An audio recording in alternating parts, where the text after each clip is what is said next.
네, 안녕하십니까, 칼록스트럭입니다. 네, 지금 오늘 아침에 출근길에 잠깐 카메라를 켰고요. 제가 렉스턴 스포츠 칸에서 지금 콜로라도로 기변을 한 지가 지금 한 2주일 정도 됐습니다. 딱 2주일 됐네요. 3월 2일 날 출고를 했기 때문에 오늘 화요일이고 지지난주 화요일 날 출고했거든요. 그래서 그 이유를 좀 궁금해 하시는 분들도 많고, 저도 뭐 언젠가는 요런 이유를 말씀드리는 컨텐츠를 한번 해봐야겠다 라고 생각을 했기 때문에 아침 시간을 이용해서 카메라를 켰습니다. 가장 큰 이유는 디자인이에요. 예, 디자인이 가장 이제 그 결정에 큰 영향을 끼쳤고, 왜냐면은 저는 사실 개인적으로 뭐 예전 이제 픽업 트럭에 빠지게 된 이유도 사실 픽업 트럭의 그런 근육질의 그 약간 남성미, 뭐 마초다움, 뭐 물론 이제 실용적인 것도 물론 있었습니다. 그거 외에 이제 디자인적으로 굉장히 좀 이렇게 우람한 미드 사이즈인지 뭐 풀 사이즈인지 이런 걸 떠나서 그냥 작은 차도 굉장히 약간 근육질의 그런 쉐입에 대해서 되게 로망이나 아니면은 그런 와 멋있다 라는 생각을 했었거든요. 렉스턴 스포츠 칸은 구입을 하고 나서 쭉 타다 보니까 그런 부분이 계속적으로 조금 좀 아쉬웠어요. 사실 휀더 부분에 빵빵한 그런 부분은 조금 아쉬웠고, 그리고 물론 이제 휀더 플레어를 사제는 아니고 순정을 제가 이제 이후에 출고하고 한 1년 뒤쯤에 달면서 어느 정도 좀 만회하고자 노력을 했었지만 이게 사실 좀 100% 만족은 되지 않더라고요. 그래서 뭐 조금 아쉬움을 느끼고 있었고, 근데 이제 그렇다면은 왜 처음 구입할 때부터 콜로라도를 하지 않고 렉스턴 스포츠 칸으로 했냐 라고 물어보실 수 있는데, 칸이 2019년 1월에 출시가 됐거든요.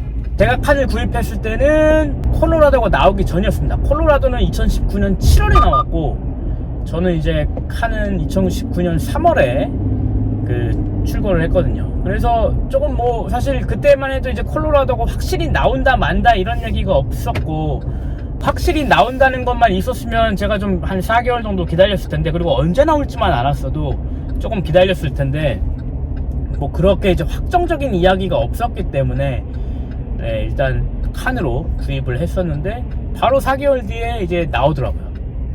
근데 딱 나왔을 때 처음 이제 디자인이나 이런 부분이 제가 원하던 그런 이제 근육질, 뭐 그런 부분에서 이제 콜로라도가 약간 월등했기 때문에 너무 아쉬웠죠. 그리고 또 하나가 이제 근육질뿐만 아니라 휠 베이스 차이가 너무 심합니다. 콜로라도가 당시에 처음 지금 이제 출시되고 있는 제가 이번에 구입한 이 차량 말고 그 전에 2019년 7월에 처음 출고되었을 때는 전장이 5415mm였어요. 그래서 5405mm인 그 렉스턴 스포츠 칸보다 조금 더 1cm 정도 길게 나왔었거든요.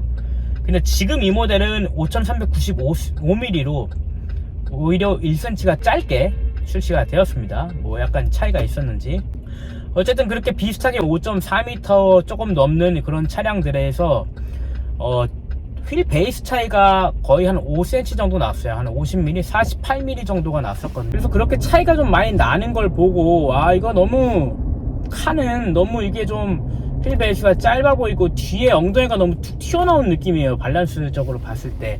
그 이유는 사실 이제 렉스턴 스포츠 칸은 렉스턴 스포츠의 이제 짐칸만 31cm 늘린 모델이라 뭐 휠 베이스는 변동이 없었습니다. 그래서 이제 짐칸 뒤 엉덩이 부분만 좀 튀어나왔고 디자인적으로 조금 아쉬움이 있었죠. 그리고 이제 디자인적으로 또 하나의 아쉬움은 휀더와 타이어와의 그런 공간, 이 칸은 굉장히 부족해요. 손바닥 하나, 뭐 주먹 한두 개 정도가 들어갈 정도 공간이 나오고, 그리고 콜로라도는 굉장히 폭이 넓죠. 제가 이제 콜로라도가 19년에 처음 출시되었을 때 이제 쉐보레 매장을 가갖고 제 칸이랑 좀 비교했던 영상이 있거든요. 여기 지금 나오죠. 굉장히 많은 차이가 나요. 지금 이 모델도 마찬가지고요. 픽업 트럭은 사실 오프로드도 어느 정도는 이제 주행을 할 거다라는 그런 가정하에 제작이 될 텐데, 그런 부분들은 쌍용이 굉장히 간과한 것 같습니다. 그럼 휀더와 타이어 사이에 공간이 너무 좁기 때문에 오프로드 주행에 굉장히 손해를 보죠. 콜로라도의 이 휀더 모양을 보면 사각 형태예요. 다만 이제 카는 반면에 이제 대부분의 차들, 뭐 승용차나 일반적인 SUV처럼 이게 둥근 아치 형태죠.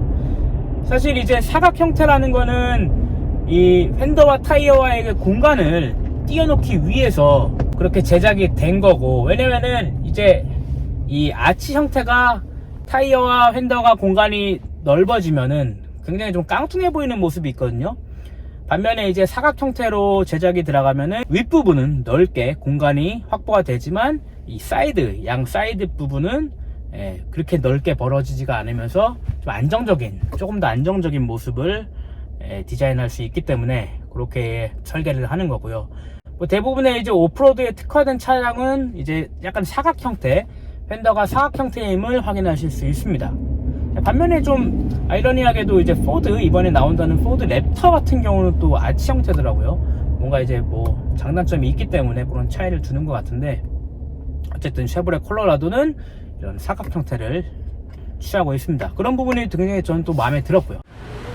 디자인 외로 또 다른 이유는 저는 사실 1년에 주행거리가 크게 많지 않거든요. 거의 한 6,000km? 1년에 6,000km 정도 되고, 어떻게 보면 이 차량은 이제 세컨카 개념으로 구입을 한 거고, 뭐 기존에 또 다른 이제 승용차가 한 대 있기 때문에 뭐 번갈아 가면서 주행을 하거든요. 사실 디젤, 뭐 연비 좋은 디젤 이런 게 굳이 필요가 없었어요. 그래서 이제 가솔린 3600cc 차량도 크게 문제될 것 없이 주행을 할 수 있다는, 연비와 크게 신경을 안 쓸 수 있겠다는 생각 때문에 구입을 했습니다. 그리고 또 뭐 세금 28,500원에 가솔린 3600cc 6기통 엔진을 굴린다는 거는 어떻게 보면 굉장히 또 장점이 될 수 있거든요. 그리고 또 하나, 세 번째 마지막 이유는, 제가 사실 쉐보레 콜로라도가 이제 19년 7월에 처음 나왔을 때는 그렇게 또 땡기진 않았어요. 조금 뭐 디자인적으로 그런 우락부락한 모양은 좀 더 부럽긴 했지만, 제가 또 완전히 꽂히지 않았던 이유가 이제 뒤에 뭐 좀 밋밋한 이제 그런 뭐 쉐보레 마크 이런 것들이 좀 밋밋하다, 그거였는데, 이번 이제 부분 변경으로 들어오면서 와, 이거 음각으로 쉐보레 딱 써있는 게 정말 이제 클래식한 느낌이 너무 났거든요. 이거는 정말 픽업 트럭의 정석이다 라고 제가 생각을 했기 때문에 구입을 할 수밖에 없었습니다.